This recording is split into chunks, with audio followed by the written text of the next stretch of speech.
there, my name is Felix, and today I thought I'd talk to you about bar chords and the bar chord system on the guitar. In particular, how to find every major, minor, and dominant 7 chord on the guitar. The idea being that every chord in our musical system can ultimately be broken back down into a major, minor, or dominant 7 chord. So if you can find every major, minor, and dominant 7 chord, there shouldn't be any chord you don't know or any chord you can't grab. Hopefully, this will open up the entire guitar fretboard to you. In the description to this video, I've placed a link to a reference sheet, a bar chord reference sheet that I've created. It's a one-page sheet and which will hopefully have everything you need to remind you of the contents of this lesson and to learn the position for every bar chord on the 12 frets, on the first 12 frets of the guitar. Most of us would have come across the F major chord as our first bar chord, this chord. The dreaded F major that makes or breaks a whole bunch of guitar students. The F major chord can be seen to be derived from an E major chord, an E shape, shifted up 1 fret, shifted up in pitch by 1. In shifting that shape up, I also have to bring the open strings with me, which is why we change our fingering to free up our first finger, and then use that first finger to bar the 6 strings, to basically bring up all 6 strings in pitch by 1 pitch. By shifting that E chord up by 1 pitch, we're effectively moving to the next chord up or next note up in our musical system, which is F. So E, F. The next chord is F sharp major. Next chord up from there is G major, G sharp major, A major, and so on. And therein lies the reason why bar chords are the secret to unlocking all the other chords that you might want on the guitar. All you have to do is simply shift the shape up to get every other chord in our musical system. So the next question is, how do I know, or how do you know, what frets correspond to what chords? At the top of the reference sheet is the order of notes in our musical system. I've written them out from A to G and repeating A again. So the order of notes goes A, B, C, D, E, F, G, and then the musical system repeats A again. In between every note is a sharp or a flat. Sharp refers to a note being higher than the note. So an A sharp would be higher than A, and A flat would be lower than A. There's a sharp and flat between every note except between B and C and E and F. That's just our musical convention. So, in trying to work out what chords we have here, if we take our F major chord, let's start at E.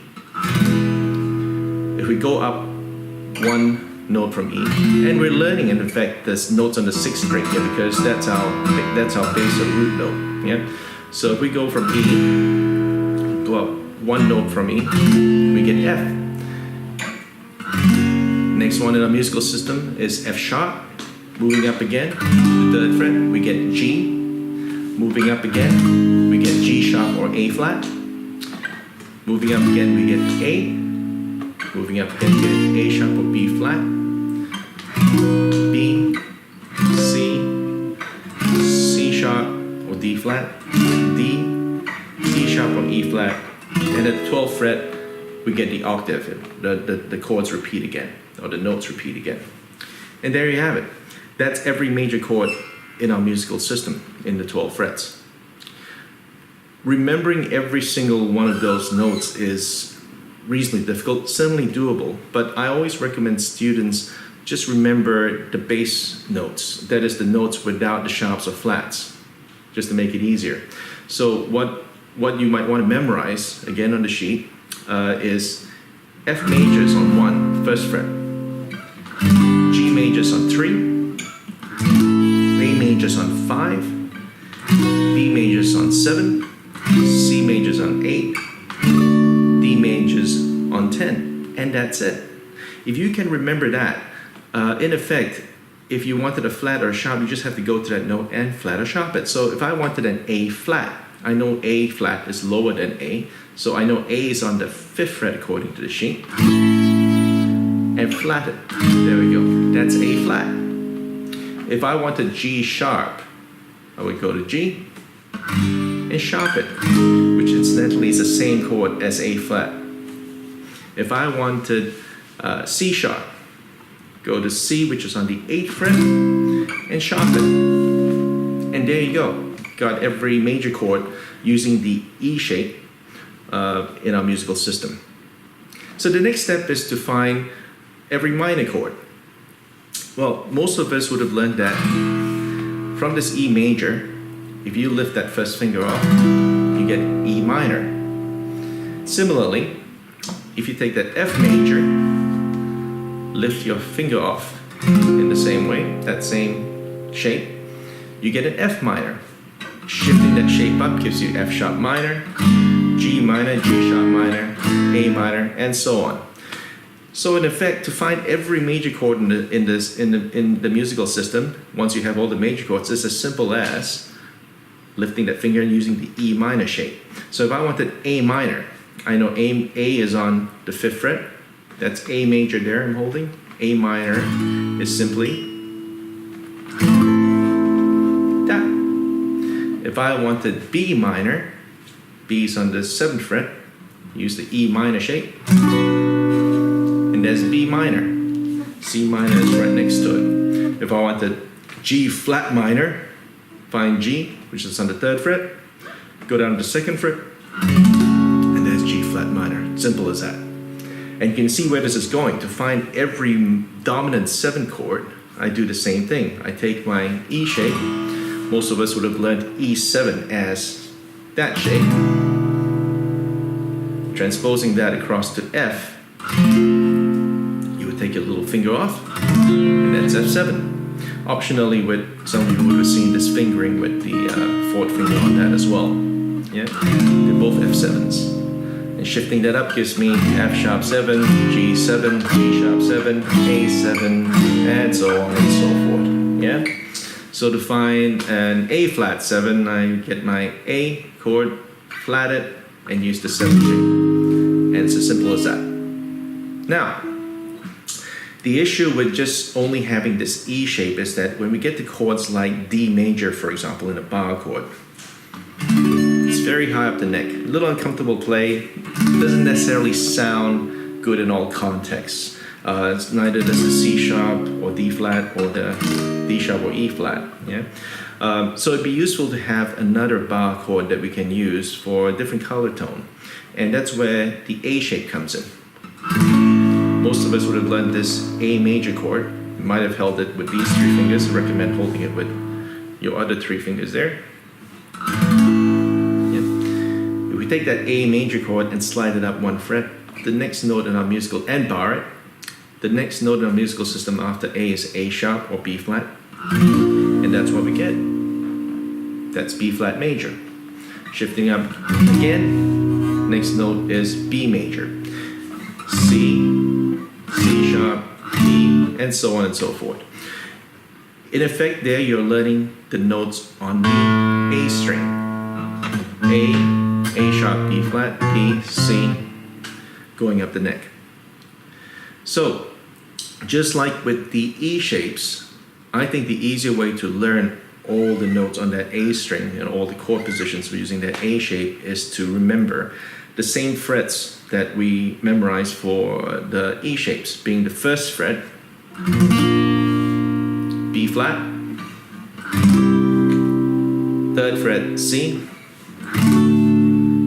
5th fret D, 7th fret E, 8th fret F, 10th fret G. And that's it. And from there, I can then work out all my sharps and flats. So if I want a D flat, D's on 5, flat it. That's D flat major. If I want E flat, E's on 7, flat that to get E flat. That's E flat major. Incidentally, also D sharp. And then, to find every minor chord using that A shape, we can use, instead of our A major shape, our A minor shape. Sliding it up to the 1st fret, we have to shift our A minor fingering across to that, put the bar down, and we get A sharp minor or B flat minor. Same chord, yep, and shift that up again as we need. So if I want to find a D minor chord, I know D is on the 5th fret. There, change my shape to an A minor shape, and that's D minor. If I want an E minor chord, E is on the 7th fret, and that's E minor. Similarly, with the A7 shape, I can shift that up as well. So if I want a dominant 7, here's my A7 in open position with the middle finger removed. B7 is on the 1st fret. C7 is on 3. D7 is on 5. E7 is on 7. F7 is on 8. G7 is on 10. What this means now is that, in effect, you have, for every chord, you have at least 2 different shapes you can use, 2 different positions that you can play a bar chord in. So that D major chord that I was talking about before with the E shape, all the way up here. Yep, that's D major using the E shape on the 10th fret. You now also have D major on the 5th fret. That sounds like that. A little warmer. Might actually work better for in various contexts. But your C major was 8th fret using the E shape. It's now also on the 3rd fret using the A shape. C sharp would have been 9th fret using the E shape. You now have C sharp, or C sharp minor, or C sharp 7. Yeah. So changing between the major, minor, and dominant 7 is as simple as in both cases with the E and A shapes, as simple as changing that shape. So if I have my G minor here on the 3rd fret, or G major on the 3rd fret, there's G major, G minor, G7. If I had C major on the 3rd fret, C major, C minor, C7. And there you go. You have every chord in the musical system right there using the A and E shapes in bar chords. A good way to practice these bar chords and memorizing these positions for bar chords is to simply take some of your favorite songs and start working on bar chords for them. And then start playing your songs, those songs with bar chords exclusively. The more you do that, the more you'll start remembering where A is. A is on 5, E is on 7, G is on 3. It'll just come much more naturally to you. A good exercise might be to take a 12-bar blues. If you don't know a 12-bar blues in A major or A7 or in A, you should go learn it. A 12-bar blues in A would have the chords A, D, and E. A on 5 using E shape, D on 5 using A shape, and E on 7 using the A shape. You could be playing it with A7, dominant 7 chords, A7, D7, E7, or A minor, D minor, E minor. All right? And practicing practicing your chord shifts with the blues would be a very good way to get your hand moving around bar chords. So there you go. That's every major, minor, and dominant 7 chord on the guitar using bar chords. I hope you found this useful. If you have, please like the video, share it with your friends, and subscribe to the channel. I plan to have more guitar lessons up. The guitar lessons will be a mixture of beginner lessons as well as beginning jazz guitar lessons. If you have any questions about this lesson in particular or have a topic that you might like covered, please leave a message in the comments. I hope to see you around. Take care. Bye.